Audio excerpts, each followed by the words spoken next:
Hello friends, आज के market analysis में आपका स्वागत है। और आज का हमारा जो एनालिसिस है वो वास्तव में मार्केट के अंदर एक चोपीनेस जो है आज देखने के लिए मिली। छोटे छोटे मूव्स जो है देखने के लिए मिले दिन भर। हालांकि सुबह इंटरनेशनल मार्केट यानी कि डाउ जोन्स से संकेत लेने की कोशिश जो है पूरे के पूरे ट्रेडर कम्युनिटी को थी कि आज जो है मार्केट मंदी रहेगी, क्योंकि डाउ जोन्स के अंदर एक अच्छी खासी गिरावट जो है ऊपरी लेवल से देखने के लिए कल शाम को मिली थी। लेकिन उसके विपरीत जो सारा का सारा माहौल जो है आज की डेट में ऑपरेटर के हाथ में था। मार्केट सुबह खुली तो नेगेटिव टेरिटरी के अंदर गई भी, लेकिन ज़्यादा देर तक वहाँ पे रुकी नहीं। करीबन 10-15 मिनट के ट्रेड के बाद जो है मार्केट जो है ऊपर की तरफ आने की कोशिश करती रही, और करीबन आधा पौने घंटे के बाद जो है मार्केट सक्सेसफुली जो है पॉजिटिव टेरिटरी के अंदर आ गई, और इस तरीके से मार्केट एक दायरे के अंदर जो है घूमती रही। हालांकि सुबह जो है बैंकिंग सेक्टर के जो स्टॉक्स हैं उनमें एक नरमी थी, लेकिन निफ्टी के पॉजिटिव लाने के अंदर जो है बैंक निफ्टी के स्टॉक्स का ही सबसे बड़ा योगदान था। आज एचयूएल के रिजल्ट भी आए, और एचयूएल रिजल्ट आने के बाद जो है उसके शेयर्स के अंदर एक गिरावट का जो है सेशन चला। हालांकि जो है नीचे के लेवल से उसमें भी बाइंग आ गई। तो कुल मिलाकर देखिएगा आज निफ्टी जो है 11,896 पे जो है क्लोज हुआ। हालांकि मार्केट के पार्टिसिपेंट्स को ये उम्मीद थी कि आज 11,900 से ऊपर जो है क्लोजिंग होनी चाहिए, लेकिन किसी भी कारणवश आप देखिएगा आज की जो चोपीनेस थी वो क्या इंडिकेट कर रही है उसके बारे में भी हम बात करेंगे। तो मैं अभी ये जो एनालिसिस है शेयर स्पेसिफिकली आपके साथ बात करूं तो देखिएगा जब इस तरीके की चोपीनेस होती है तो यहाँ पर अगर चोपीनेस 1 या 2 दिन और चलती है तो वहाँ से दो जो है सिग्नल्स निकल कर आते हैं। एक सिग्नल होता है कि या तो मार्केट ऊपर की तरफ एक अच्छे दायरे की तरफ बढ़ेगी, या मार्केट वहाँ से ट्रेंड को रिवर्स करेगी। तो मुझे यहाँ पर अपने एनालिसिस में क्या लगता है ये भी मैं वीडियो के अगले हिस्से में आपके साथ बात करता हुआ नजर आऊँगा। दूसरी बात, आज हम एक विशेष रूप से फॉरेन इंस्टीट्यूशनल इन्वेस्टर्स के जो डेटा हैं और आज की जो मार्केट की चोपीनेस है उनको दोनों को कोरिलेट करने की कोशिश करेंगे कि किस तरीके से जो कल भी एक अच्छी तेज़ी जो है देखने के लिए मिली थी एफआईज के दम पर, वो आज भी जो है एफआईज ने जो भी बाइंग की यानी कि फॉरेन इंस्टीट्यूशनल इन्वेस्टर्स ने, तो उसका हम एनालिसिस करेंगे इस चोपीनेस के साथ। तो मुझे क्या लगता है कि मेरी व्यक्तिगत राय होगी, आपके जो है डिफरेंट व्यू हो सकते हैं। तो अगर आप कोई भी पोजीशन ले तो अपने फाइनेंशियल एडवाइजर से सलाह लेने के बाद ही लें। तो देखिएगा आज मार्केट की अगर आप रेंज देखेंगे तो 11,837 यानी कि सुबह ही सुबह आपको लग गए थे ये प्राइस, और 11,949। तो अगर आप देखेंगे तो सुबह का ये जो शुरू का सेशन है इसको अगर आप देख लें तो उसके बाद पूरे दिन जो है मार्केट के अंदर एक सीमित दायरे के अंदर ही जो है काम काज होता रहा। अगर आप आज के धुरंधर शेयर्स की बात करें जिन्होंने कंट्रीब्यूट किया निफ्टी के लिए, तो आज एचडीएफसी बैंक की बारी थी। हालांकि एचडीएफसी बैंक पे कल निगाहें लगाए हुए थे सभी लोग, क्योंकि मीडिया के अंदर ऐसी बातें थी कि एचडीएफसी बैंक के जो है बहुत बढ़िया रिजल्ट हैं। बहुत सारे जो लोगों का मानना था कि एचडीएफसी बैंक का शेयर 10-12-15% चलेगा, सोमवार को इतनी अच्छी तेज़ी जो है हो सकती थी। लेकिन देखिएगा सोमवार के दिन जो है उल्टा हुआ। पूरी बैंक निफ्टी के अंदर तेज़ी थी और एचडीएफसी एक अकेला बैंक था जिसने कल पार्टिसिपेट नहीं किया। हालांकि आज उसने जब मुसीबत के समय निफ्टी था तो आज निफ्टी और बैंक निफ्टी की सहायता देखिएगा एचडीएफसी बैंक ने की। तो यहाँ पर आज का जो बेताज बादशाह था वो था एचडीएफसी बैंक। और पिछले अगर आप सितंबर क्लोजिंग की बात करें फंडों की तो उसके बाद देखिएगा ये एक ऐसा शेयर है जिसने सबसे ज़्यादा जो है कंट्रीब्यूट किया है इंडेक्स के मायने में, अगर इंडेक्स को ऊपर उठाने के मामले में। इन्फोसिस, एचसीएल टेक और टीसीएस। तो आज आईटी का सहारा जो है लिया बड़े प्लेयर्स ने निफ्टी को रोकने के लिए। और उसके बाद एक एशियन पेंट्स जो है 6.31। तो दिवाली का सीजन चल रहा है तो पेंट कंपनीज की तरफ भी जो है लोगों का रुझान जो है बढ़ता जा रहा है। हालांकि देखिएगा वैल्यूएशंस वाइज ये थोड़े से रिच हो गए हैं अभी, चाहे आप एशियन पेंट्स की बात करिएगा या आप एचयूएल की बात करिएगा। हालांकि एचयूएल का जो शेयर है वो अभी भी हमें वैल्यूएशंस वाइज आपको थोड़ा सा महंगा लगेगा, लेकिन एचयूएल क्या होता है कि देर सवेर जो है अपनी वैल्यूएशंस को जस्टिफाई कर देता है। अब देखिएगा रिलायंस पर जो है खास नज़र जो है हमारी बनी हुई थी, और ये इसलिए बनी हुई थी कि ये जो 2170 का जो लेवल था 2165 2170 इसके नीचे ही क्लोजिंग नहीं देता था, जनरली बाउंस कर जाता था।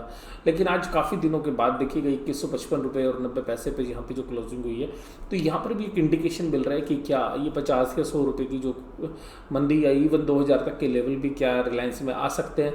क्योंकि जैसे जैसे रिजल्ट के दिन नज़दीक आ रहे हैं रिलायंस और बजाज फाइनेंस जैसे जो शेयर्स हैं उनके अंदर थोड़ी सी नरमी जो है बनती हुई नज़र आ रही है। अब ये नरमी अगली रैली के लिए है, क्या जो बड़े प्लेयर्स हैं इसके अंदर रैली कराना चाहते हैं और जो कमज़ोर हैंड है उनको बाहर निकाल कर फिर एक नई रैली की तरफ जो है रिलायंस को बढ़ाएंगे, या वास्तव में ये रिलायंस के अंदर कमजोरी है?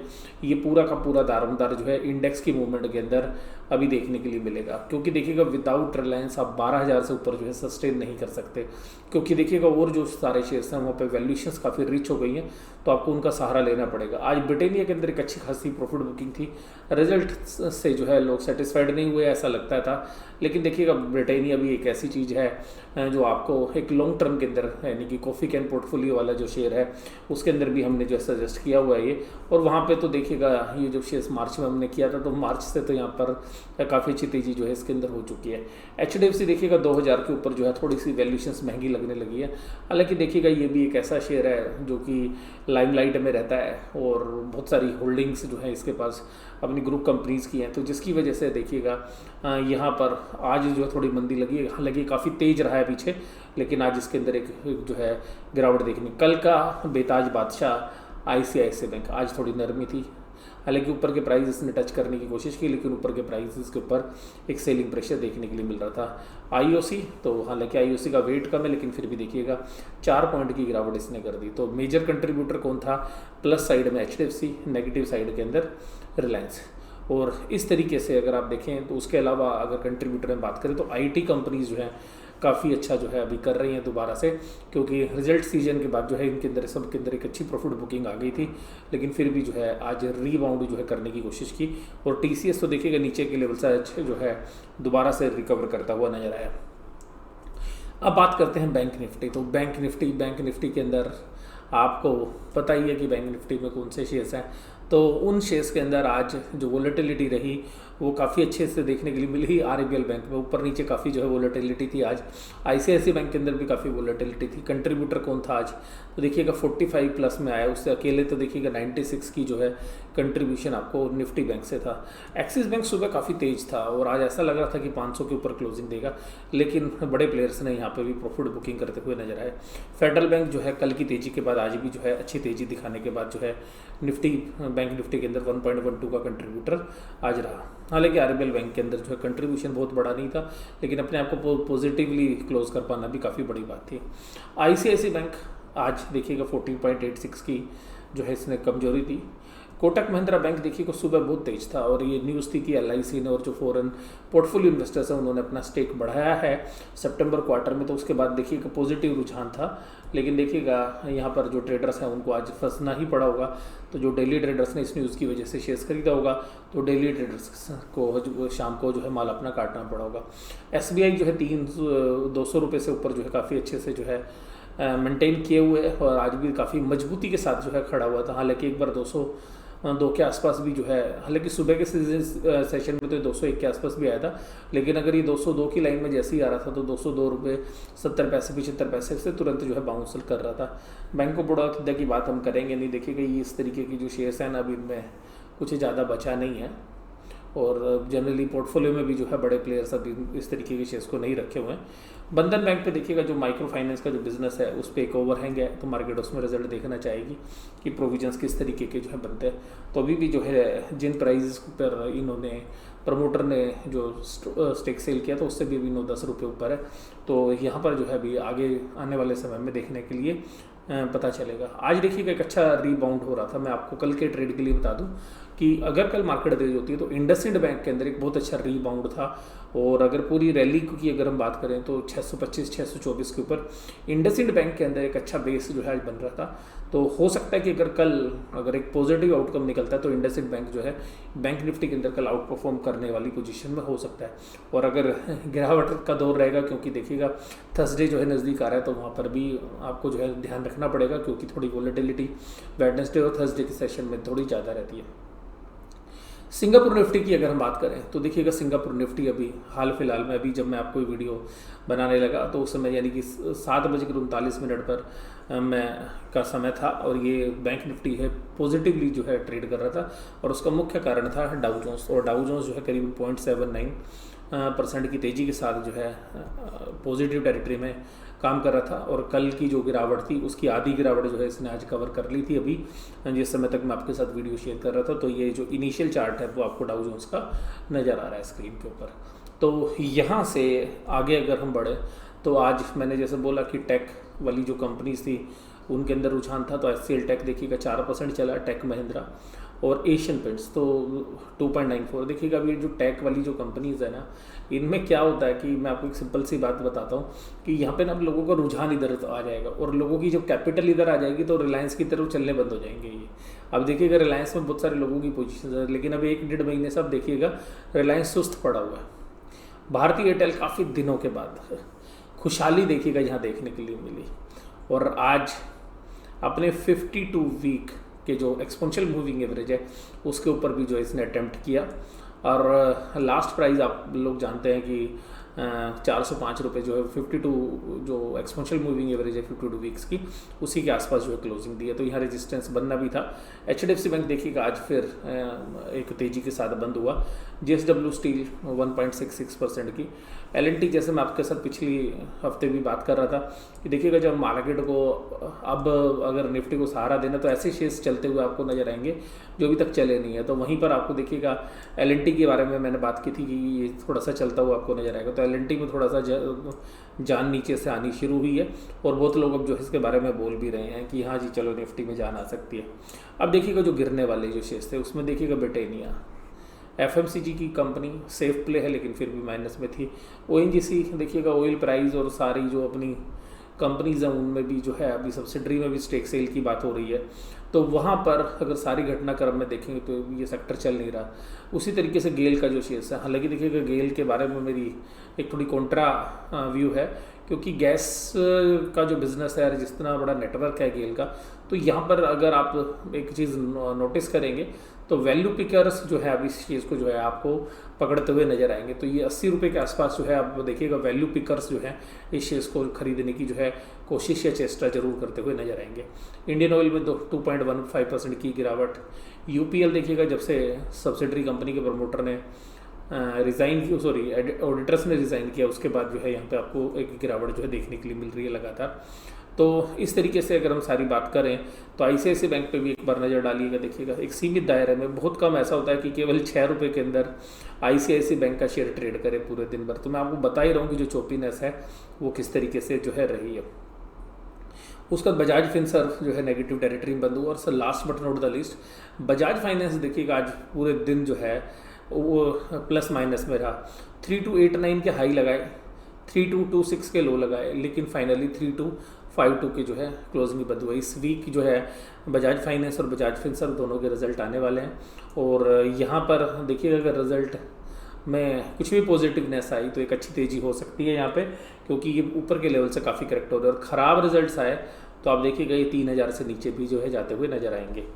3000 से नीचे बजाज फाइनेंस नीचे जा सकता है अगर किसी भी तरीके के रिजल्ट आउटकम में अगर कुछ भी गड़बड़ हुई तो। अब देखिएगा मैं अब आपको एनालिसिस के लास्ट हिस्से के अंदर लेके चलता हूँ। फॉरेन इंस्टीट्यूशनल इन्वेस्टर्स ने करीबन 1650 करोड़ की बाइंग की, और जो बाइंग की DIIs ने वो 1621 करोड़ की। तो बाइंग और सेलिंग को अगर डेटा को देखेंगे तो नेट जो है बाइंग ही आई है बड़े प्लेयर्स की तरफ से।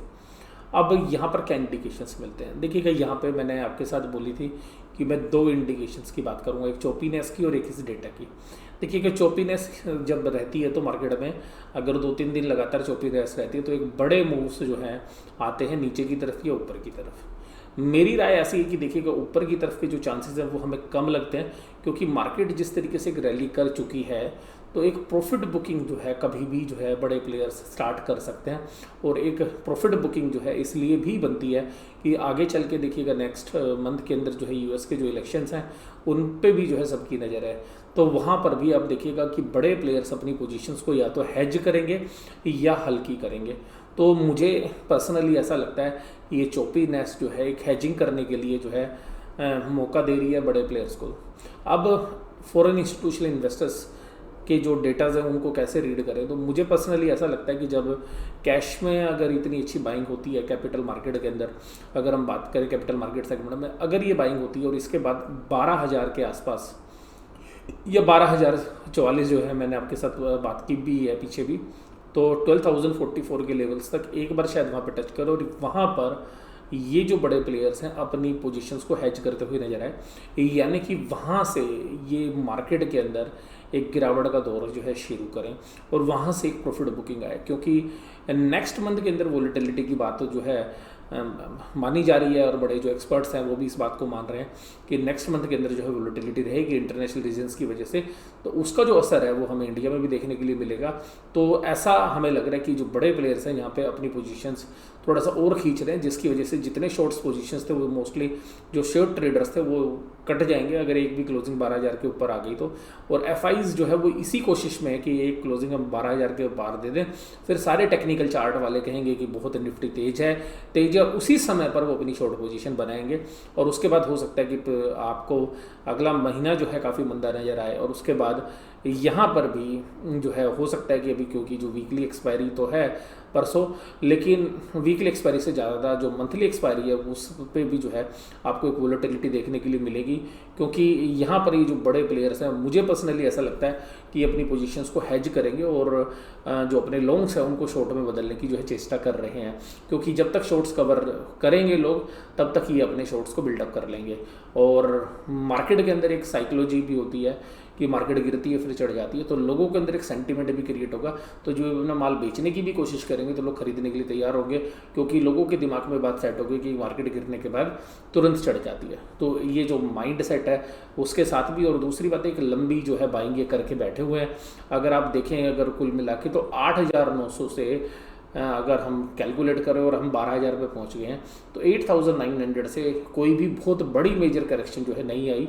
हालांकि करेक्शन जो है 11,600 से 10,800 के बीच में आई थी, लेकिन जो एक बड़ी करेक्शन होती है 1,500-2 हज़ार पॉइंट की वो अभी तक जो है देखने के लिए नहीं मिली। तो हो सकता है कि 12,000 के पॉइंट के ऊपर एक ऐसी करेक्शन के लिए जो है एफआई जो है अपनी पोजीशन बिल्डअप करें और जिसका असर आपको नवंबर में दिखे और जो नेक्स्ट वीक की जो मंथली एक्सपायरी है उसके अंदर भी देखने के लिए मिल सकता है, क्योंकि बड़े प्लेयर्स जो है वोलेटिलिटी का पूरा फ़ायदा उठाते हैं और उनको पता है कि जब माल ऊपर से नीचे गिरता है तो घबराहट जो है ज़्यादा होती है और उसके केस के अंदर जो ऑप्शंस के जो प्रीमियम्स होते हैं उनको ये बहुत अच्छे तरीके से जो है एंजॉय करते हैं, क्योंकि ऑप्शंस के प्रीमियम को ये जो क्योंकि इनके पास बड़ी पोजीशंस होती है तो ये अपने ऑप्शंस को राइट करते हैं और उसके अंदर भी एक अच्छे प्रीमियम्स को जो है ये कैश करने की कोशिश करते हैं। और जहाँ पर पैनिक होगा या आप देखिएगा अगर ऊपर गई तो शॉर्ट सेलर को पैनिक हो जाएगा, नीचे गई तो जो बुल्स हैं उनको पैनिक हो जाएगा। तो अल्टीमेटली ये जो बड़े प्लेयर्स हैं अब वोलेटिलिटी जो है जरूर से जरूर मार्केट में क्रिएट करने की पोजीशंस में होंगे, क्योंकि आज की डेट में जो एफआईज हैं या फॉरेन पोर्टफोलियो इन्वेस्टर्स हैं ये ट्रेडिंग ज़्यादा कर रहे हैं इंस्टेड ऑफ इन्वेस्टिंग, क्योंकि ये इनको पता है कि ट्रेडिंग करने में जो है प्रॉफिट ज़्यादा आ सकते हैं। तो इस तरीके के जो मूव्स हैं वो आगे चल के आपको देखने के लिए मिल सकते हैं। देखिएगा अगर निफ्टी की वीकली एक्सपायरी की बात करें तो अभी देखिएगा 11,900 पे हम मिड पॉइंट के अंदर खड़े हुए हैं। अगर यहाँ से हम 200 पॉइंट नीचे देखें और 100 पॉइंट नीचे देखें तो जो पुट के जो प्रीमियम्स हैं वो 42 रुपीज़ और 21.55 है। तो 11,700 पर 21.55 हैं और 11,800 पर 42 रुपये हैं। और यहाँ पर आप देखेंगे तो 26,57,000 सौदे खड़े हुए हैं और यहाँ पे 24,21,000, यानी कि पुट राइटिंग कम है। जबकि अगर आप यहाँ पे देखेंगे 12,000 पे तो 32,35,800 है। तो एक बार जो है फॉरेन इंस्टीट्यूशनल इन्वेस्टर्स भी ये चाहेंगे कि एक बार 32,35,000 की जो कॉल है इनको एक बार पैनिक दिया जाए, क्योंकि जिन्होंने कॉल राइट कर रखी है उनको शायद ये फंसा दें एक बार और उसके बाद फिर अपनी नई पोजीशंस बनाएं। तो क्योंकि 12,000 पर एक जो है सभी लोगों को लगता है कि 12,000 के बाद जो है टिकेगा नहीं, तो ये मुझे ऐसा लगता है कि एक बार 12,000 के आसपास जो है मार्केट 2 बार जो है वापस हो चुकी है, तो इस बार एक बार और अटेम्प्ट करने की जो है कोशिश करेगी।